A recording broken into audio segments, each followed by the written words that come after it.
దేవుని పరిశుద్ధ నామమునకు మహిమ కలుగునుగాక. ప్రియమైన దేవుని బిడ్డలారా, ఈ సమయంలో ప్రత్యేకముగా మా యొక్క సియోను జీవము గల క్రీస్తు సువార్త పరిచర్యలకు మిమ్మల్ని అందరినీ మరొకసారి ప్రేమపూర్వకంగా ఆహ్వానిస్తూ ఉన్నా. దేవునికి మహిమ కలుగునుగాక. ఈ పరిచర్య ద్వారా దేవుడు మాత్రమే మహిమ పొందుకొనుచు అనేకులను ఇటు రీతిగా వాక్యము ద్వారా ఆధ్యాత్మికముగా దేవుడు బలపరుస్తూ ఉన్నాడు.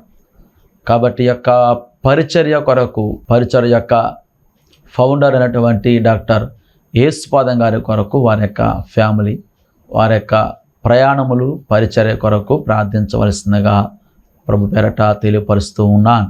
మరి ముఖ్యముగా ఈ యొక్క కార్యక్రమం ద్వారా మీరు ఆధ్యాత్మికముగా బలపరచబడుతూ దినదినం కూడా ప్రభువులో ఎదుగుచు ఆయనను స్తుతిస్తూ దేవునికి మహిమార్థమై ఆయన కొరకు సాక్షులుగా జీవిస్తున్నారని మిమ్మల్ని బట్టి సంతోషిస్తూ దేవుని ఎంతగానో స్తుతిస్తూ ఉన్నాం. దేవుడు మిమ్మను, మీ కుటుంబాలను, మీ యొక్క ఉద్యోగములను, చేతి పనులను, వ్యాపారములను, మీ యొక్క బిడ్డలను ప్రభు బహుగా దీవించాలని మీ కొరకు అనుదినము ప్రార్థన చేస్తూ ఉన్నాం. దేవునికి మహిమ కలుగునుగాక. Praise the lord. ఈ యొక్క ప్రోగ్రాం ద్వారా అనేకుల యొద్దకు దేవుని యొక్క వాక్యము రీచ్ అవుతూ ఉంది. అటు వాక్యము ద్వారా బలపరచబడుతూ దేవునికి సమీపంగా ఉన్నటువంటి మిమ్మల్ని బట్టి ఎంతగానో సంతోషిస్తూ దేవుణ్ణి స్తుతిస్తూ ఉన్నాను. దేవుడు మరొకసారి మిమ్మల్ని బహుగా దీవించాలని మీ కొరకు ప్రార్థన చేస్తూ ఉన్నాను. Praise the lord. హల్లెలూయా. మంచిది ప్రేమైన దేవుని బిడ్డలారా, ఈ సమయంలో శ్రేష్టమైన సమయానికి మనం వచ్చి ఉన్నాం. అనగా దేవుని యొక్క మాటలు వినటానికి మనం వచ్చి ఉన్నాం. అనేక విషయాన్ని జ్ఞాపం చేసుకొనొచ్చు. వాక్యము విత్తబడుచున్నదంటే మాట్లాడుచున్నది మనుషులే కావచ్చు, కానీ వినబడుచున్నటువంటి స్వరము మనుషునిదే కావచ్చును, కానీ చెప్పబడుచున్న ప్రతి మాట జీవము గలన దేవుని యొక్క మాటలు. కాబట్టి అట్టి మాటలను మనము అంగీకరిస్తూ మన యొక్క జీవితాలు సరిచేసుకొనొచ్చు దేవునికి సాక్షిగా జీవితాము. దేవునికి మాత్రమే మహిమ కలుగునుగాక. Praise the lord. మంచిది ప్రేమైన దేవుని బిడ్డలారా, పరిశుద్ధ గ్రంథముల నుంచి కీర్తనల గ్రంథము 68వ కీర్తన 15వ వచనము చదువుకుందాం. మీ వద్ద పరిశుద్ధ గ్రంథం ఉన్నట్లయితే మీరు కూడా అట్టి గ్రంథమును తెరచి దేవుని యొక్క వాక్యమును చదవలసిందిగా ప్రభు పేరట తెలియపరుస్తూ ఉన్నాను. పరిశుద్ధ గ్రంథముల నుంచి కీర్తనల గ్రంథము 68వ కీర్తన 15వ వచనము చదువుకుందాం.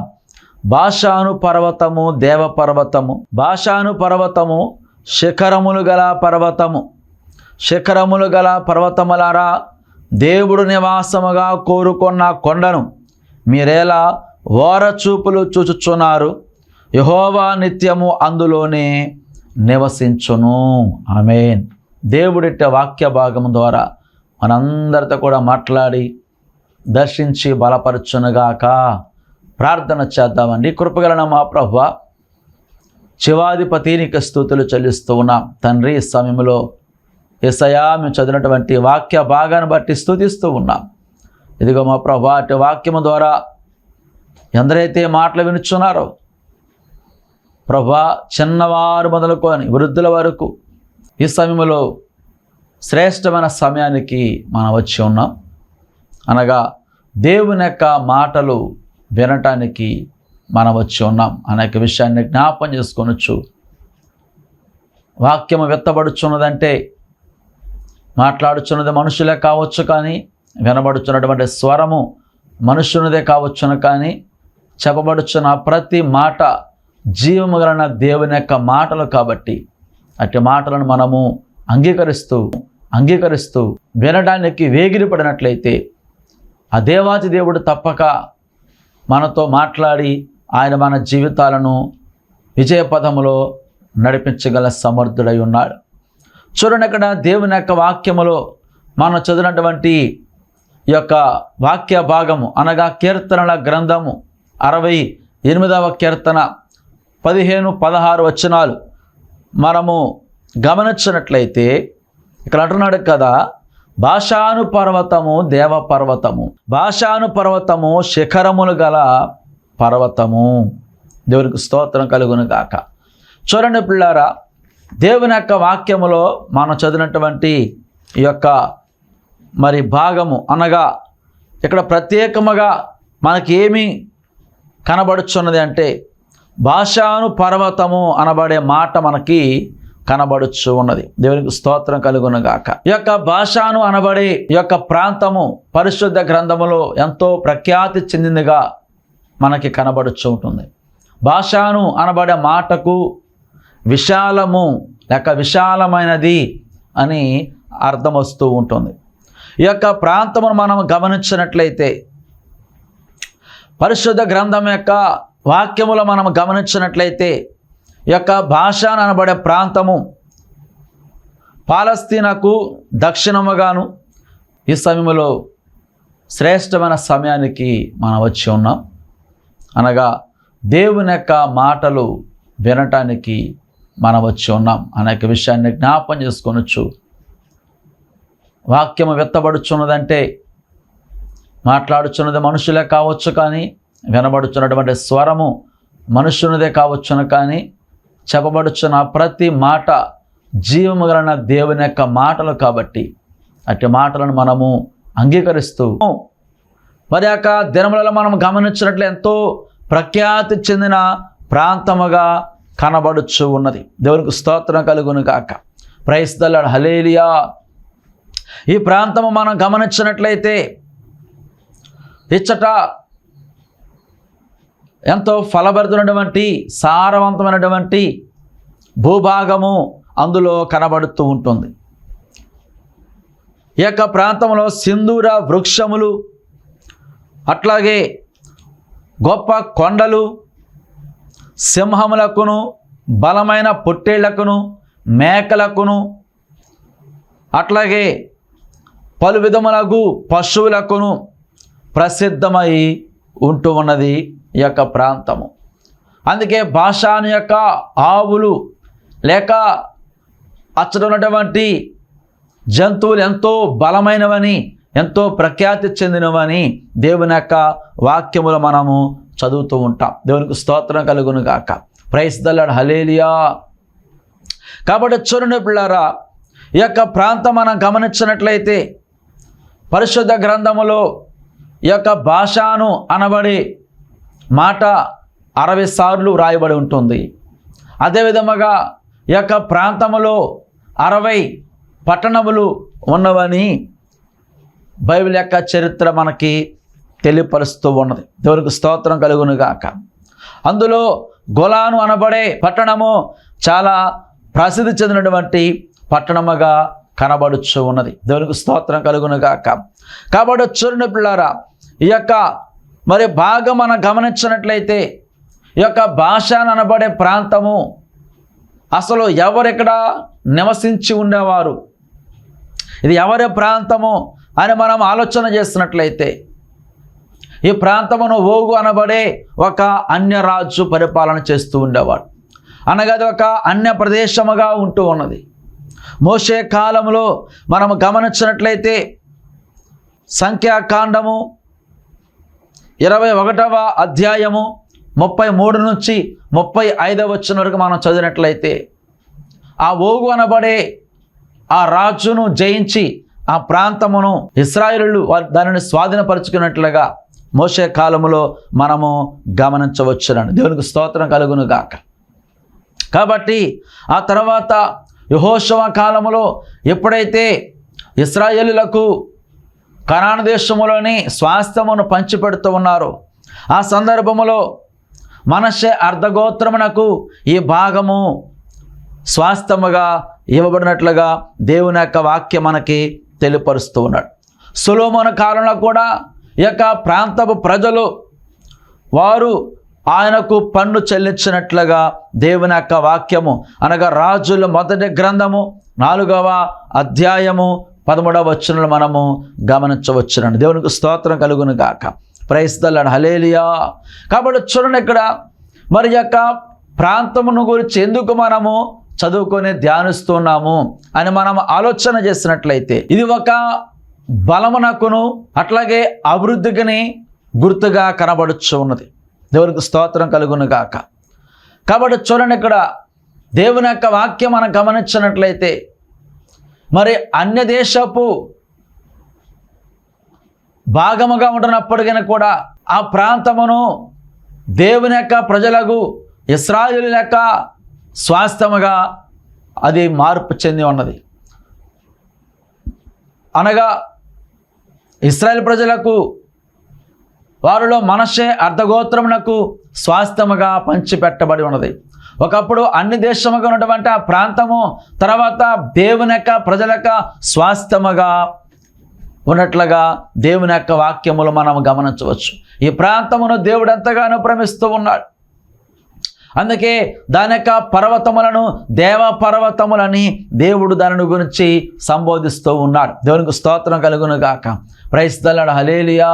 కాబట్టి చూడండి పిల్లారా, మరి ఎందుకు ఇక్కడ కీర్తనల గ్రంథములో 68వ అధ్యాయము 15వ వచనంలో మనము చదివిన భాగములో మనం గమనించినట్లయితే ఇక్కడ అన్నాడు కదా, శిఖరము గల భాషాను పర్వతము, దేవ పర్వతము, భాషాను పర్వతము, శిఖరములు గల పర్వతము.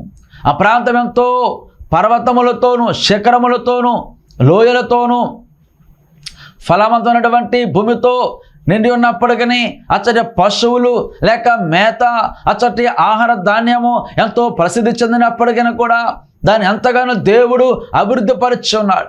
దేవుడు వారిని ఎంతగానో విస్తరింపజేస్తున్నాడు. దేవుడు ఆ ప్రాంతం ఎంతగానో ఆయన ఆశీర్వదించి ఉన్నాడు. దేవునికి స్తోత్రం కలుగును గాక. అయితే చూడండి, ఇక్కడ మనం గమనించినట్లయితే మనుషులు ఎలాగైతే తమ యొక్క స్థితిని బట్టి తమ యొక్క హోదాను బట్టి గర్విస్తూ ఉంటుంటారో అదే రీతిగా ఈ ప్రాంతము కూడా గర్వించినట్లుగా దేవుని యొక్క వాక్యములో మనము గమనించవచ్చు. అందుకే ఇక్కడ ప్రభు అన్నారు కదా, 16వ వచనం గమనించినట్లయితే, శిఖరములు గల పర్వతములారా దేవుడు నివాసముగా కోరుకున్న సియోను కొండను మీరేలా ఓర చూపులు చూచుచున్నారు అంటూ ఉన్నాడు. అనగా చూడండి, మరి దానికంటే ప్రత్యేకముగా దేవుడు సియోను కొండను లేక సియోను ప్రాంతమును అందులో పర్వతములను ఆయన ఎంతగానో ప్రేమించినట్లుగా ఆయన దానిని కోరుకున్నట్లుగా దేవుని యొక్క వాక్యం మనకి తెలియపరుస్తూ ఉన్నాడు. అందుకే చూడండి, పరిశుద్ధ గ్రంథముల నుంచి కీర్తనల గ్రంథము 78వ కీర్తన 11వ వచనం నుంచి మనం చదివినట్లయితే, కీర్తనల గ్రంథము 78వ కీర్తన 68వ వచనం నుంచి మనం చదివినట్లయితే ఇక్కడ అన్నాడు కదా, యూదా గోత్రమును తాను ప్రేమించిన సియోను పర్వతమును ఆయన కోరుకోనేను. దేవునికి స్తోత్రం కలుగును గాక. చూడండి పిల్లారా, మరి దానికంటే మిక్కిలిగా తన యొక్క దాసులను సేవకులకు దావీదు ఎక్కడైతే ఆయన నివాసం చేస్తున్నాడో, తన కొరకు ఒక నగరను కట్టించుకొని ఉన్నాడో, ఎక్కడైతే దేవుని యొక్క మందిరము కట్టించాలని ఆశపడుచున్నాడో ఆ ప్రాంతమును దేవుడు ప్రేమించినట్లుగా అందులో పర్వతములను కావచ్చు ఆ యొక్క ప్రాంతమును దేవాది దేవుడు కోరుకొనినని దేవుని యొక్క వాక్యం మనకి తెలియపరుస్తున్నాడు. అంత మాత్రమే కాదు, తాను అంతరిక్షమును కట్టినట్లు తాను భూమిని నిత్యముగా స్థాపించినట్లు ఆయన తన పరిశుద్ధ మందిరమును కట్టించెను. తన దాసుడైన దావీదును కోరుకొని గొర్రెల దొడ్ల నుండి అతని పిలిపించాను. పాడి గొర్రెలను వెంబడించుట మానిపించి తన ప్రవక్తలను యాకోబును తన స్వాస్థ్యమైన ఇశ్రాయేలును మేపుటకై ఆయన అతనిని రప్పించెను. అతను యథార్థ హృదయుడై వారిని పాలించను, కార్యములందు నేర్పరి అయి వారిని నడిపించను. దేవునికి స్తోత్రం కలుగును గాక. అనగా తనకు ఇష్టమైనటువంటి దాసులను ఆయనకు హృదయానుసారుడనగు ఆ దావీదు ఎక్కడైతే నివాసము చేసి తన కొరకు నగరను కట్టించున్నాడో, దేవుణ్ణి ఘనపరచడానికి ఎక్కడైతే తన కొరకు మందిరం నిర్మించాలని ఆశపడుచున్నాడో ఆ ప్రాంతమును దేవుడు కోరుకుంటూ ఉండగా, ఆ ప్రాంతమును దేవుడు ఆశీర్వదిస్తూ ఉంటుండగా ఇక్కడ వాక్యం తెలియపరుస్తుంది కదా, ఈ యొక్క భాషను పర్వతములట మనం గమనించినట్లయితే దేవుడు నివాసముగా కోరుకున్న కొండను మీరేలా ఓర చూపులు చూచుచున్నారు అంటూ ఉన్నాడు. అనగా ఆ యొక్క భాషను గురించి ఇక్కడ దేవుడు మాట్లాడుతూ ఉన్నాడు. దేవునికి స్తోత్రం కలుగును గాక. చూడండి ప్రియమైన దేవుని బిడ్డలారా, ఒకప్పుడు అన్య జనాంగం ఉన్నటువంటి మనలను కూడా దేవుడు ఆ యొక్క అన్య జనాంగముల నుంచి ఏర్పాటు చేసుకొని పిలిచి రక్షించి తన సన్నిధిలో ఆయన స్థిరపరచి తన రాజ్యానికి వారసులుగా చేసి ఇదిగో మనల్ని కూడా దేవుడు ఆశీర్వదించిన తర్వాత మనం ఎలాగైతే గర్విస్తూ ఉంటుంటామో, మనం ఎలాగైతే అతిశయిస్తూ ఉంటుంటామో, మనం ఎలాగైతే మరి మన యొక్క తోటి వారిని నిర్లక్ష్యం చేస్తూ ఉంటామో, చిన్న చూపు చూస్తూ ఉంటుంటామో, అదే విధముగా ఆ యొక్క ప్రాంతము కూడా దేవుడు కోరుకున్నటువంటి ఆ యొక్క సియోను యొక్క ప్రాంతముల యొక్క పర్వతములను ఓర చూపులు చూస్తున్నట్లుగా దేవుని యొక్క వాక్యములు మనము గమనించవచ్చు. కాబట్టి చూడండి ప్రియులారా, ఆ ప్రాంతంలో కూడా ఆ అన్య రాజుకు ఆ యొక్క ఊగు చేతుల నుంచి తీసివేసుకొని తన ప్రజలకు స్వాస్థ్యముగా ఇచ్చి ఆ ప్రాంతమును దేవుడు ఎంతగానో అభివృద్ధిపరిచి ఆశీర్వదిస్తే అతిశయించుట అనబడేటువంటి ఆ యొక్క స్వభావము అందులో కనబడుచున్నదని దేవాతి దేవుడు ఆ ప్రాంతంతో కూడా మాట్లాడుచున్నాడు. చూడండి పిల్లారా, మరి మనతో మాత్రమే కాదు కానీ ఈ యొక్క సృష్టి యావత్తుతో కూడా దేవుడు మాట్లాడుచున్నాడు. ఇదిగో సమస్తానికి కూడా దేవుడు తీర్పు తీర్చబోతున్నాడని దేవుని యొక్క వాక్యం మనకు తెలియపరుస్తున్నాడు. కాబట్టి ఇదిగో మరి మన విషయంలో మనం ఇంకా ఎంత జాగ్రత్తగా ఉండవలసిస్తున్నదో ఆ ప్రాంతం విషయంలో దేవుడు మాట్లాడుచున్నప్పుడు, వారికి తీర్పు తీరుస్తున్నప్పుడు, ఆ యొక్క సృష్టి యావత్తును కూడా దేవుడు మరి ఆయన శిక్షణ ఇస్తున్నప్పుడు, మరి మన విషయంలో కూడా దేవుడు తీర్పు తీర్చడా, ఆయన శిక్షించడా అనే యొక్క విషయాన్ని మనము గమనించవలసిన వారమై ఉన్నాం. దేవునికి మహిమ కలుగును గాక. అందుకే చూడండి, పరిశుద్ధ గ్రంథములో మనం గమనించినట్లయితే యెషయా గ్రంథము 2వ అధ్యాయము 12వ వచనం నుంచి మనం చదివినట్లయితే ఇక్కడ అంటున్నాడు కదా, అహంకార అతిశయము గల ప్రతిదానికిని ఔన్నత్యము గల ప్రతిదానికిని విమర్శించు దినమొకటి సైన్యములకు అధిపతియగు యెహోవా నియమించి ఉన్నాడు. అవి అణగద్రొక్కబడును. ఔన్నత్యము కలిగి అతిశయించు లెబానోను దేవదారు వృక్షముల కన్నిటికిని, బాషాను సింధూర వృక్షముల కన్నిటికిని, ఉన్నత పర్వతముల కన్నిటికిని, ఎత్తైన మెట్ల కన్నిటికిని, ఉన్నతమైన ప్రతి గోపురమునకును, బురుజులు గల ప్రతి కోటకును, తర్షీషు ఓడల కన్నిటికిని, రమ్యమైన విచిత్ర వస్తువుల కన్నిటికిని ఆ దినము నియమింపబడి ఉన్నది. ఆ దినము అనగా విమర్శించు దినమని 12వ వచనంలో మనము గమనించవచ్చును. కాబట్టి చూడండి, ఇక్కడ అన్నాడు కదా, ఔన్నత్యము కలిగి అతిశయించు ప్రతి ప్రాంతమునకును, అనగా ఆ ప్రాంతమట తనకున్నటువంటి ఔన్నత్యమును గురించి, తనకున్నటువంటి ఆ శ్రేష్టమైనటువంటి ఆ ఫలములను బట్టి, ఆ పేరు ప్రఖ్యాతులను బట్టి, తన యొక్క స్థితిని బట్టి అతిశయిస్తూ ఉన్నది. అందుకనే ప్రభు అన్నారు కదా, ఇదిగో దాని కొరకు అది మాత్రమే కాదు, ఇక్కడ ఏమైతే ఉంటున్నాయో ఆ లెబానోను దేవదారు వృక్షముల కన్నిటికిని, బాషాను సింధూరు వృక్షముల కన్నిటికిని, ఉన్నత పర్వతముల కన్నిటికిని, ఎత్తైన మెట్ల కన్నిటికిని, ఉన్నతమైన ప్రతి గోపురమునకును, బురుజులు గల ప్రతి కోటకును, తర్షీషు ఓడల కన్నిటికిని, రమ్యమైన విచిత్ర వస్తువుల కన్నిటికిని ఆ దినము నియమింపబడి ఉన్నది. అనగా విమర్శ దినం ఒకటి నియమింపబడి ఉన్నది. వారు అతిశయించున్నారు. తమకున్నటువంటి ఆ యొక్క స్థితిని బట్టి, ఆ యొక్క అభివృద్ధిని బట్టి, దేవుడిచ్చినటువంటి ఆ యొక్క ఆశీర్వాదాన్ని బట్టి వారు అతిశయిస్తూ ఉన్నారు. కాబట్టి ఒక దినము ఉన్నది, విమర్శ దినము. ఆ దినము నేను విమర్శించబోతున్నాను. విమర్శ అనంతరము శిక్ష ఉంటుంది. దేవునికి స్తోత్రం కలుగును గాక. కాబట్టి పిల్లారా, అందుకే చూడండి, దేవుని యొక్క వాక్యం మనం తెలియపరుస్తుంది కదా. ఇర్మియా అంటున్నాడు కదా, అతిశయించువాడెవడనగా మన పట్ల తనక కృపను చూపిస్తున్నటువంటి ఆ దేవుని బట్టి మాత్రమే అతిశయించవలను. జ్ఞాని తన యొక్క జ్ఞానమును బట్టి అతిశయించకూడదు. శూరుడు తన యొక్క శౌర్యను బట్టి అతిశయించకూడదు. ఇదిగో కేవలము దేవుని బట్టి మాత్రమే అతిశయించవలనని దేవుని యొక్క వాక్యం మనకి స్పష్టంగా తెలియపరుస్తూ ఉన్నాడు. దేవునికి స్తోత్రం కలుగును గాక. అందుకే చూడండి, ఆ అతిశయము లేక గర్వం అనేది దేవుని ఎదుట ఏమాత్రం కూడా పనికిరాదని, గర్వించే వారిని దేవుడు సహించడని, ఆ గర్వించే వారిని ఆయన తప్పక శిక్షిస్తూ ఉంటాడని దేవుని యొక్క వాక్యం మనకు తెలియపరుస్తున్నాడు. కాబట్టి మన జీవితంలో కూడా మనకున్నటువంటి జ్ఞానము కావచ్చు, విద్య కావచ్చు, ధనము లేక బలము, అధికారము, బలగము, ఇంకా ఏమైతే ఉంటున్నదో ఆ ఉన్నతమైనటువంటి ప్రతి స్థితిని బట్టి కూడా, దేన్ని బట్టి కూడా మనము అతిశయించకూడదు. కేవలము మన దేవుడైన యెహోవాను బట్టి మాత్రమే మనము అతిశయించవలను. అందుకే దావీదు అన్నాడు కదా, కొందరు గుర్రములను బట్టి, కొందరు రథములను బట్టి అతిశయిస్తున్నారు, కానీ మనమైతే మన దేవుడైన యెహోవాను బట్టి మాత్రమే అతిశయించవలను. దేవునికి స్తోత్రం కలుగును గాక. అందుకే చూడండి, దేవుని యొక్క వాక్యం మనం గమనించినట్లయితే, ఇంకొక మరి భాగము మనము గమనించినట్లయితే, కీర్తన గ్రంథంలో నుంచి 22వ కీర్తన 11-12 వచనాలు చదివినట్లయితే, ఇక్కడ దావీదు అన్నాడు కదా, శ్రమ వచ్చి ఉన్నది, సహాయము చేయవాడెవడనూ లేడు, నాకు దూరముగా ఉండకము. వృషభములు అనేకములు నన్ను చుట్టుకొని ఉన్నవి, బాషాను దేశపు బలమైన వృషభములు నన్ను ఆవరించి ఉన్నది. చీల్చుచును గర్జించుచునుండు సింహము వలె వారు నోళ్లు తెరచుచున్నారు అంటూ ఉన్నాడు. అనగా చూడండి, ఇక్కడ దావీదు అన్నాడు కదా, తనకు శ్రమ వచ్చినదట, సహాయము చేయవాడెవడను లేకపోయెను.